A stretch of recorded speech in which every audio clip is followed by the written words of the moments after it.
and welcome to another episode of Max Planck Florida's Neurotransmissions podcast. I'm Leslie, here today with Joe, and today we are really in for a treat. It's something that Joe and I have been looking forward to, sitting down with our guest, because today we have Dr. Anant Jain, who is our colleague, a previous podcast host, as well as our dear friend and a tremendous scientist. Thank you so much for sitting down with us. Yeah, thank you for having me.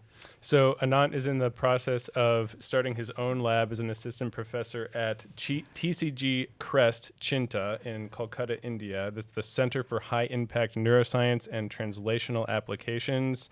How does it feel to finally be starting your new lab? It's been a long road, but now you've got your own faculty appointment. What is it like to be at this critical stage in your career?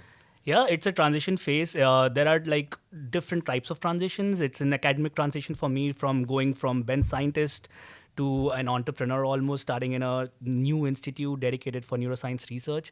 But we are also transitioning to a new country. We are going back home, but we are going back home as a family after 15 years. So it's almost like going back to a new country. So it's a challenging phase, but also very exciting.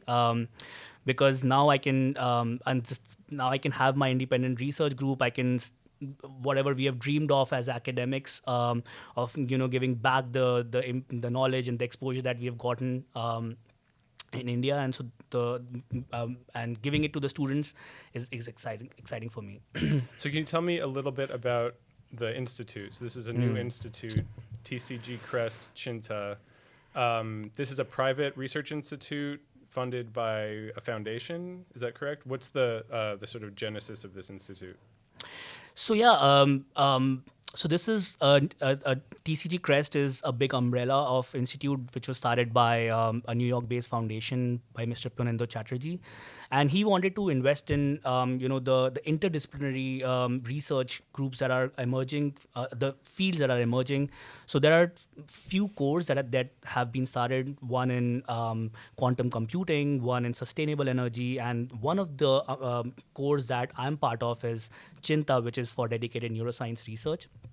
And I was looking for a position like this where we can start everything from scratch, starting from the policy making of the institute to developing the PhD programs for the doctoral degree or for master's degree, and how to do the research. We can revisit some of those concepts which it's very hard to do that in an established institute, and so and for that it's exciting. It sounds a lot like maybe where MPFI was like 12 years ago, like exactly. Just sort of getting up and running, getting all the programs in place, all the sort of administrative aspects of the institute. So, wow, very exciting times. Very cool. So tell us a little bit about your lab. Mm-hmm. What is the central focus going to be? So throughout my research journey, I was interested in this concept that the neuronal connections can change with experience.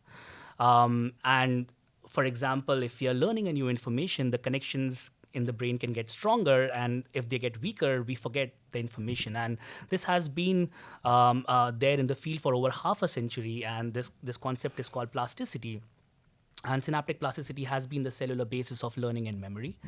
And so I've learned throughout my research, I've used different tools to understand or study these plasticity mechanisms. And in my lab, we would now start to use some novel optical tools to understand these plasticity mechanisms during particular learning behaviors, and also how does the cell respond to these changes, because the cell also needs to find these compensatory mechanisms or homeostatic mechanisms that can keep the electrical excitability in check. And so we would use electrophysiology and optogenetics on different optical tools to address these synaptic plasticity and homeostatic mechanisms in the context of learning. So that is one arm, which is looking at the basic aspect of neuroscience. But the other arm is, in most of the neurological disorders, these connections are altered. And so the other arm of my lab would be interested in looking into how these connections are altered, or how the mechanisms, the molecular signaling mechanisms are altered in some neurodevelopmental disorders like autism. Now, CHINTA has a big core right now, which is collaborating with different private hospitals around, and we have a lot of stem cell repositories from which we can make these iPSC-derived neurons of different neurodegenerative disorders. Right now, we are working with cerebrospinal ataxia, but then we are also collaborating with some Parkinson's Institute and Autism Institute. And so the other arm will be to look into the molecular signaling of plasticity in these patient-derived neurons. Yeah, it's a really exciting. I love your approach because you're able to combine these really two very powerful techniques. One is, electrophysiology and understanding exactly sort of the activity and how the activity patterns of the neurons change with plasticity. And the other branch and approach is using these really advanced imaging technologies to study and really dissect the molecular signalings that are going on. So maybe you can just talk a little bit more about some of these optical tools that you're using and why you think they're a powerful approach to work together with electrophysiology. So yeah, I think so. My bread and butter has been electrophysiology. So I picked up patch clamp electrophysiology during my PhD. But when I came to MPFI in Rohey Asuda's lab, I learned about these Fred biosensors that can give us quantitative information about a protein activity. So all these conventional tools like genetic tools or pharmacological tools give us a lot more qualitative information whether a protein is involved in a particular phenomena or not. But these protein sensors give us real-time activity of when a protein gets activated and what is the temporal profile of how long it spreads, if it starts getting activated at a spine or if it's a global activation throughout the cell. And so I picked up that, and so we also can measure the activities of these Fred biosensors through different ways. We can do intensity-based measurements, or we can do something called as fluorescence lifetime imaging. And so I picked up this Fred film technology in Rohey Asuda's lab, and I established a way to combine my electrophysiology with this Fred film imaging and look at both the functional output, the electrophysiological output of a particular synaptic mechanism, and then what are the molecular signaling activities look like during that. So in Rohey's lab, I particularly focused on this plasticity mechanism, which is relevant for animals when they are doing spatial navigation, when they are trying to navigate a new environment. There are cells in the brain that only fires in particular location, or they encode location-specific information, and they are called place cells. And so we investigated the synaptic plasticity mechanisms that are relevant for the place cell induction, and I focused on the molecular mechanisms of that. And this is, for me, a way to revisit some of those half a century old molecular signaling concepts or principles that have been identified, but in a more reduced preparations. But now using these tools, I can now look at these mechanisms in a more physiologically relevant manner. In slices, we begin with in slices, but then we can start correlating these activities also in vivo while the animal is behaving. And this is what I want to take also in my lab. So, both of you are, veterans of Ryohei Yasuda's lab. So I'm sort of the odd man out here. But, one of the things that strikes me about how the Yasuda lab seems to be organized is it sort of has parallel aims. One is sort of in developing novel biosensors associated with these different protein level, cascades of molecular activity, protein kinases, CAMK2, all these sorts of things. And then there's the sort of applied side where you're silencing specific types of molecules during plasticity paradigms, or you're using, Flim and Fret to observe their activity. How much of that kind of parallel tool development and experimental approach are you taking forward? Are you mostly going to be focused on experimental questions and like applications of novel biotechnology, if you get my meaning? So that's a good point, and it depends on the type of students who shows interest in the lab. We will have the possibility of sensor optimization and novel sensor development. But me as a person, I would want to start with a simple physiological question in the beginning to play safe. But if a student comes with a molecular biology background and he wants to, or he or she wants to develop new sensors, we'll be open to that. But I think right now the advantage of these sensors is that we as physiologists, we have just started scratching the surface of how these tools can be used in different physiological contexts. I think Rohe's lab has made, and labs like Rohe and Lintian have made a tremendous effort to make these optical sensors, and they are very accessible to the rest of the neuroscience community, and then we can take advantage of that and ask some interesting physiological questions. So I want to start with that, continue using the behaviorally relevant synaptic plasticity paradigms, and see how we can also do it in vivo or in behaving animals. So you kind of gloss over, I shouldn't say gloss over, but you sort of lessened, I think. You didn't really shout out the real impact of this sort of paradigm shift in studying some of these molecular cascades in sort of traditional measurements of plasticity to sort of these more behavioral relevant types of plasticity, BTSP, and also homeostatic plasticity, which I know you have a lot of interest in your future lab. So maybe we could talk a little bit more. Did we define BTSP as an acronym? It's a behavioral timescale plasticity, and it's different from some of these conventional Hebbian forms where we do the pairing of the two cell activities over milliseconds. And the behavioral timescale plasticity pair the two inputs or pair the two components of the plasticity over seconds, which is more closer to how we do the behavioral learning. Some of these simple tools or simple behavioral learning requires seconds. So the Hebbian plasticity paradigm is that two cells that are firing together will wire together. The connections will get stronger. The connections between those cells will get stronger. So if there's postsynaptic activity that is timed with presynaptic activity, that synapse will strengthen. That happens with very tight coupling of activity, like on the order of things that we can't really register on a behavioral sense. So when you say seconds, you mean like reaction times of animals to things in their environments, essentially. Yeah, as simple as learning how to stop at a red light signal. That is a reaction time that requires seconds. Or if you're learning to navigate a new environment, it will take you seconds to really register the different cues that are out there. Okay, this is where the painting is. This is where the coffee table is. And so these simple behaviors require seconds for us. And so if we really want to explain the synaptic plasticity mechanisms that underlie these kind of behaviors, we can't explain by using these conventional Hebbian plasticity mechanisms that we have been studying for this long. And so now this new non-Hebbian behavioral timescale plasticity is starting to address these physiological learning mechanisms. Can I just, staying on the subject of this sort of associative learning that happens like behaviorally, why is it that learning and memory that happen in the context of like relevant behaviors take so long? Like, why is it that our normal explanation of learning and memory, which happens at the millisecond time scale, doesn't seem to apply? Like, what are the things that have to go on in the brain in order for you to perceive and act accordingly based on like learned associations? Why is it such a long delayed process? So in the simple preparations, when we do when we try to induce these plasticity mechanisms, we really oversimplify, or we overstimulate. A lot of the times we overstimulate these presynaptic inputs or postsynaptic depolarizations. But behaviorally speaking, things happening over millisecond is almost it's very coincidental. It's almost chance.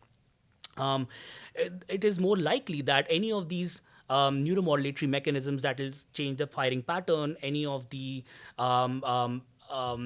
cell depolarization or the inputs that are coming in, they'll probably happen in a relatively slower fashion. Given our understanding of how synaptic transmission work, how the release of the vesicles happen, this will be a relatively slower process. But this is, again, a philosophical question. I don't think I have the answer to that, but this is interesting to think that why associative learning is relatively slower. Of course, we also have activation of complex biochemical signaling, which can also, slow down this process of learning. But induction of that, I believe it will be in seconds.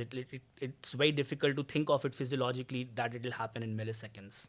So why is it that Hebbian plasticity for so long was what we assumed was the basis of all like naturalistic behavioral learning and memory, when, like you said, there's a really probabilistic, almost like chance-like nature to those types of connections being strengthened in a spike timing dependent plasticity kind of way?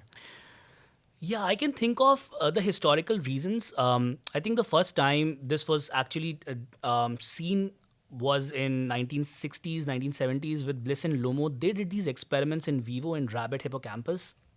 And they start to see this change in the activity, the strength of the synapses or even the excitability. But following that, people then started using these reduced preparations like slices and cultures to really go into the details of what is happening. And I think we started, like, even though it was Donald Hebb who really proposed this idea, I think it was mainly these experimental neuroscientists who from the behavior and the plasticity, this got separated, the gap increased. Just because I think just seeing these plasticity changes in the synapses or in the thing was exciting enough. The focus was not really how this can be relevant during learning. This was more of, it almost separated out historically. But then because this was so robust phenomena in the slices, and people investigated such interesting molecular signaling cascades, so the molecular mechanisms are have been like characterized since 1980s, 1990s, and these signaling cascades also are relevant. So we see that when we start blocking these cascades, we do have an impairment in the learning. And so then people started to make that connection that, okay, maybe there's something like this is happening during learning, and these are the signaling cascades. But then how these signaling cascades are recruited, what are the rules of induction, we were never able to make that connection because of the lack of tools that we didn't have the tools at that time to really make those direct connections. Now, you said one thing about we are touching on molecular signaling, and this is something that has always intrigued me, starting from when I started learning about neuroscience. Is when we think about plasticity at excitatory synapses or inhibitory synapses, it is as simple as just changing the strength of the connection, either making it stronger or weaker. And there are very few components that you have to play with. You just need to increase the receptor or increase the presynaptic glutamatic release probability or change that, and you can really change the strength. For doing that, why do we need these thousands of protein signaling cascades that really perform different functions and do the same thing? At the end, the output is the same. It's either increase or decrease. But why do we need such complex biochemical signaling? That has always fascinated me. And so I have a lot of ideas for that. But I think what happens is this is all physiologically, it's context-dependent activation of these signaling cascades. And there are these different inputs or neuromodulation paradigms that can activate different signaling at different times or during different components of learning. It's interesting that has always fascinated you, just like the crazy abundance of different things happening in parallel, all to support basically one thing. Because whenever I see a diagram of a bunch of like acronyms of molecules and proteins and whatever, I just like want to turn away. Like I just like, I can't, it's two different ways of being fascinated with the brain. No, because I think we have actually not really gone to that level. We have started to get to that level of how even at a single synapse, this complex decision-making process is happening, that an information is important or not. This beautiful compartmentalization of the biochemical signaling we have now started to get some physiological context of how there can be subcellular dendritic mechanisms or dendritic computation that are relevant during learning. And we will now, the next step is to now start tapping into some of these specific signaling cascades. Because so far, our resolution was to look at neuronal activity and how these different cell types are getting activated in a particular circuit. But I think it's much more complex, and the computing is actually subcellular in many ways. Yeah, and so I think, it's really exciting that now in your own lab, you're going to actually be, looking at this plasticity in different contexts, whether it be homeostatic or in disease-relevant contexts. And so I can't wait to see what's going to come out. But so you are starting your lab. Mm-hmm. What have been some of the, challenges in that whole process? I guess having to come back here after joining that's probably a challenge. That no, I think it actually it was a blessing in disguise for me to come back, because one of the things that we are planning to do is buy this fluorescence lifetime imaging microscopy with the help of Long and build the same system where we combine electrophysiology and fluorescence lifetime imaging in my lab. And so it was good that I was back and I can look at these components now from a different perspective, not like a scientist, but more of like what parts I need to buy. But there are challenges. In India, things are still, there are a handful of neuroscience labs that do really good neuroscience research, but they are pretty isolated. They are not really, part of one big institute, or there are no dedicated neuroscience departments in big schools. And so there are no good distribution systems for these high-end equipments, and there are not many two-photon systems, for example. And so it's a challenge to even find or see where to start from to procure these systems if we have to get it in India. And a lot of the companies, they want to have some distributor in India to actually sell us stuff. And so we have to, so things slow down. You have to really plan ahead to buy these systems or even the consumables that are associated with these kind of equipments. But I'm also still learning, as I've just started my lab in November. But one of the challenges that I'm facing is the time, like where here we can just get access to these resources pretty quickly. There you have to be more creative. You have to be more prepared to, find alternatives. You cannot just buy table optics on the go. You have to be just creative and using the limited resources or working with limited resources. So in the U.S., you think of specific cities and states where there's like a really high density of people focused on neuroscience, like, I don't know, Boston, New York, Bay Area in California. India is a huge country. You mentioned that there's like, a thriving neuroscience community. Are people concentrated in specific parts of the country, like in Kolkata? Is there like a large neuroscience multi-institute environment there, or is it kind of distributed? There are a few hotspots of neuroscience research. Bangalore is a big one. This is where my the founding director, Dr. Sumantra Chatterjee, his lab was there for the last 25 years. They had collaborations with some of the best research hospitals there, NIMHANS, and then he moved to So Kolkata is a city which is emerging for the research environment in general. Neuroscience is not much. However, this city is the land of academics. So a lot of the scientists that come out and do good research, they are mostly from West Bengal and this region. So it's good in that way that we'll get exposure to some of these schools that produce excellent students and scientists. So you'll have a mechanism for bringing on grad students and postdocs Yes. and things like Yes. that. That's great. It's really great. So you mentioned a little bit about how you got interested in some of these questions about molecular mechanisms of plasticity. Maybe we can back up even a little bit more. How did you get interested in science in general, or neuroscience more specifically? What was your route basically from undergrad to grad school?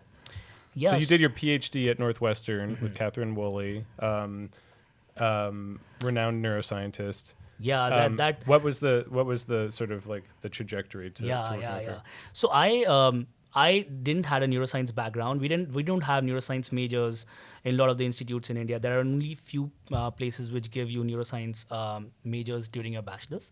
So I did my undergrad in genetic engineering, which comes under the umbrella of biotechnology. I did my bachelor's of technology in that.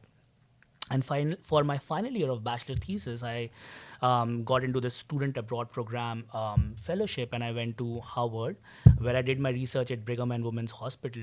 And that's where I got the exposure into neuroscience. I was working with brain tumor, glioblastoma, where we were imaging how the brain tumor increase or the tumorigenicity increases when we infuse it in mice. So they have the Mass Gen Hospital has some of the best imaging facilities, and I got exposure to that. But then I also learned how complex brain is, and I was fascinated to pursue my research in that. So I took a year off because most of the PhD programs here in US require some research experience. So I took a year off and I went to Japan. It's a funny story where I had no idea what to do, what kind of research I should get into to do neuroscience research. And on the way of a bus journey, one postdoc, told me that the future is in computational neuroscience. This was almost 12 years ago, and you should get some experience in that. It'll be very beneficial. So I literally just wrote to probably 300 computational neuroscience labs that I'm interested in doing research. And then one guy replied positively. I thought he was in Belgium, but his lab just moved to Okinawa, Japan, a few years ago. You're like, I don't care. I'll go wherever. Yeah, and so it was even better. Okinawa is this small, isolated island in Japan.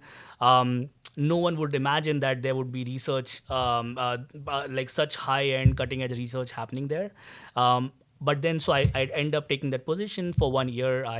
And that's where I picked up the concept of plasticity. So we were looking into the molecular mechanisms, again using computational models in cerebellar learning or during cerebellar plasticity. And so starting that, I was just interested in this, the idea of synaptic plasticity. So then 1 year later, I applied. So again, I should mention Okinawa was at that time establishing. There was nothing in place. The buildings were just being constructed. They also have very interdisciplinary kind of a setting where they have a biology building, a chemistry building, and a physics building. They would all come and meet in the middle because that's where the canteen and the food cafeteria was. You and really love getting it on the ground floor of these institutes. So that has been my trend, and I think.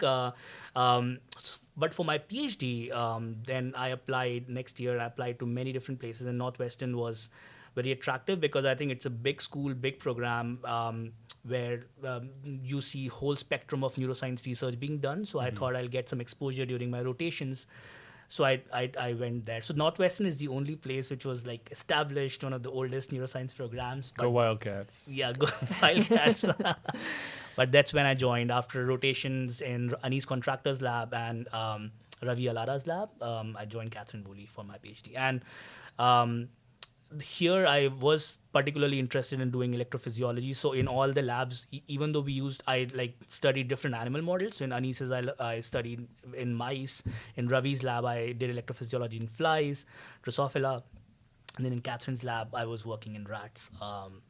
But electrophysiology was something that I wanted to pick up, and that's what I did in Catherine's lab. And what was it about electrophysiology that either you thought you wanted to learn or that you grew to love? Or grew to hate.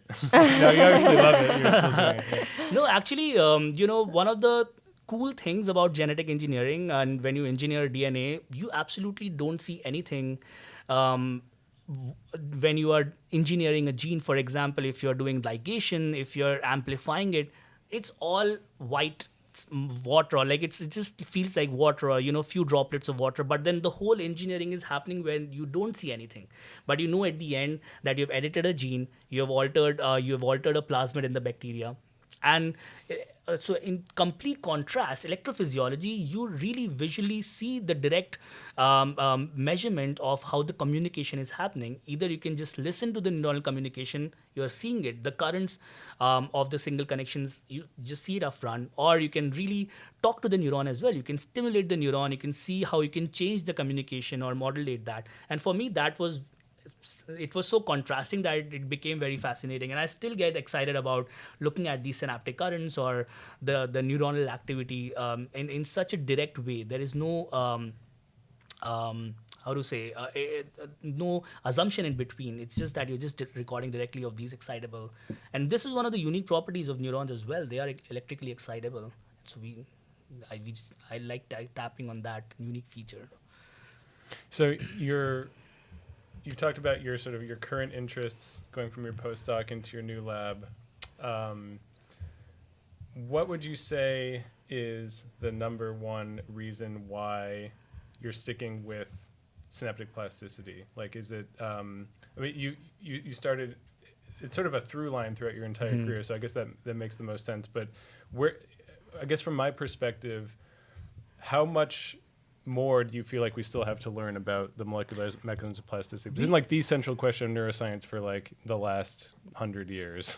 Exactly, and I think we are revisiting a lot of these concepts again, because now we have the new tools and the accessibility to look at these signaling cascades during behavior. So even though we have a plethora of information at the molecular level, at the synaptic level, and at the behavioral level of how the learning happens, but we have not made the connection of a single protein activity to behavior as of yet. But now we have the tools to do and revisit that. So it is kind of like I'm part of this third wave of the synaptic plasticity that is happening. There has been waves before, like in 1990s, you'll see a lot of these big labs like Rob Malenka, Malino, Richard Hugener. They were like really, thriving by doing these LTP research, long-term potentiation and plasticity research.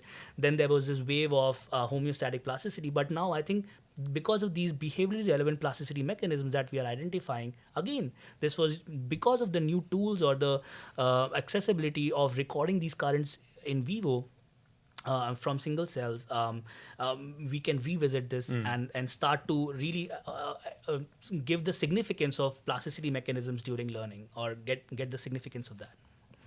Yeah, I think it's a really exciting time. Even though maybe Hebbian plasticity isn't always as relevant to behavior as we once thought, all of the tools and approaches that we learned from that long period of research are really, as you mentioned, priming us for this sort of next phase where we can really understand these different contexts of plasticity and behavior. So that's really exciting. Exactly, yeah. I wanted to mention some really exciting news for your group. Anant just learned that he has actually been selected as a Max Planck partner group. So this is a program through the Max Planck Society where they can actually form a collaborative partnership with Max Planck Institute. So here at Max Planck Florida Institute, Anant's group is actually our very first Max Planck partner group. So it's exciting for both of us. I think the idea is to provide support to outstanding emerging scientists, particularly those who are going back to their home countries in scientific developing countries as well. Yeah, I think this is a great opportunity, and I'm like, thank you for mentioning that. This is exciting.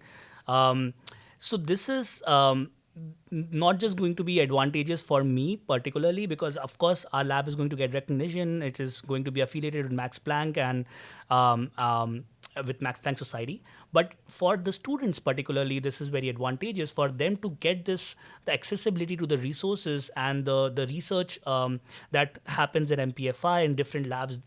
I think some of the most cutting edge technology is here, and we can get access to that. And the students getting the exposure, I think they'll really benefit for this from this fellowship. So this is for 5 years, and hopefully this can give us some boost to do some neuroscience research, or serious neuroscience research in India as well. So you've mentioned trainees and students a few times throughout this interview. Obviously, you're a new lab. You're starting up. You're going to need grad students, possibly postdocs, technicians. What are you going to be looking for in people who are applying to work in your lab? Like, who should apply? What kind of background would be beneficial? And what are some of the, you think, skills that people would take away from an experience working in your lab? Yeah, so like I mentioned, this lab will be interdisciplinary. We'll be looking at synaptic plasticity from many different verticals. We can look at it from the computational perspective, doing modeling of these complex biochemical computations. So even a computer scientist who's interested in really going into neuroscience research can apply.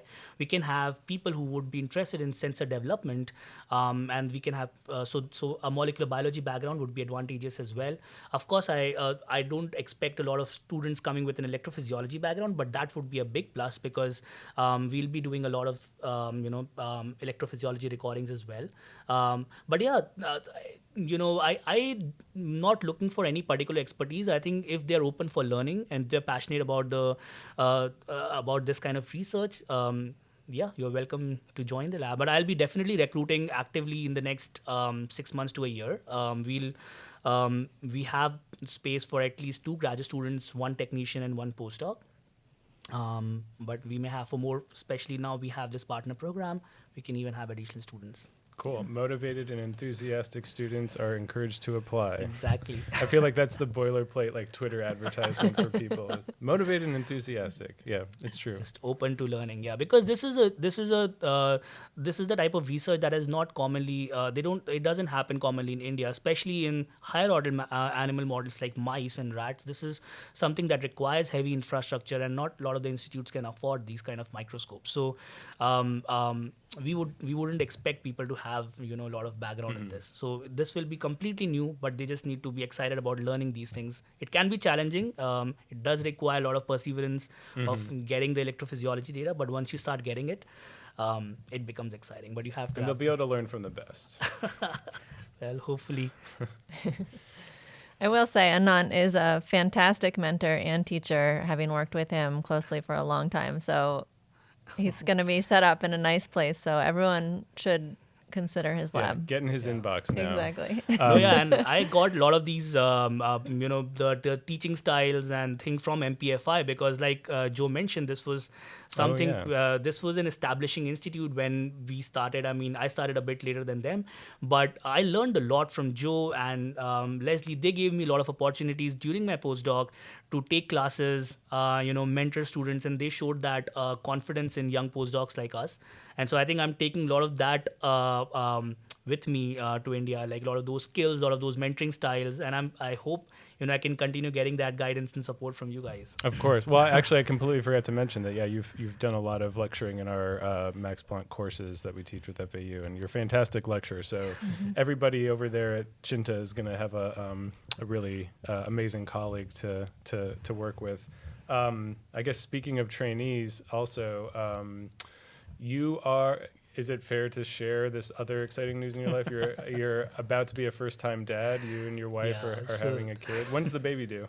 The baby is due in May. Thank you so much. Yeah. Oh my gosh, that's so soon. That's soon. So yeah, it's exciting times, challenging. Again, this all happening during our transition phase, but we are excited. It's a lot all at once. Yeah. It's a lot. So yeah, it's starting a lab, which is also going to be like my baby, and then multiple babies. So I think this will be a learning experience for me to maintain that work-life balance. I'll have to see how I juggle between these two responsibilities. But I think hopefully I can use some of the principles of how to handle a baby at home versus in lab. It's gonna blow your mind. I really think like your background in plasticity, especially probably in the first 5 years of life, are going to it's gonna definitely inform your science for sure. It's gonna be really interesting for sure. Well, congratulations to you and your wife on the bundle of joy and the new position. Yeah, lots of congratulations. Thank you so much. Around. Thank you. Yeah, I'm excited and nervous, so mixed emotions, but mostly excited. Just excitement. It'll be great. Well, Anant, thank you so much for joining us on the podcast. Thank you. Hopefully not for the last time. You came back to collect some more data for a manuscript you're working on. Maybe you'll need to collect some more, and we'll get you back on the podcast. But hopefully I can keep coming back as a part of this Max Planck Partner Program. We'll definitely talk more. Well, you will be missed, my friend. And thank you for joining us today. Thank you so much. Take care. As always, thank you for listening to Max Planck Florida's Neurotransmissions podcast. If you enjoyed this episode and would like to help support the podcast, please subscribe and tell your friends.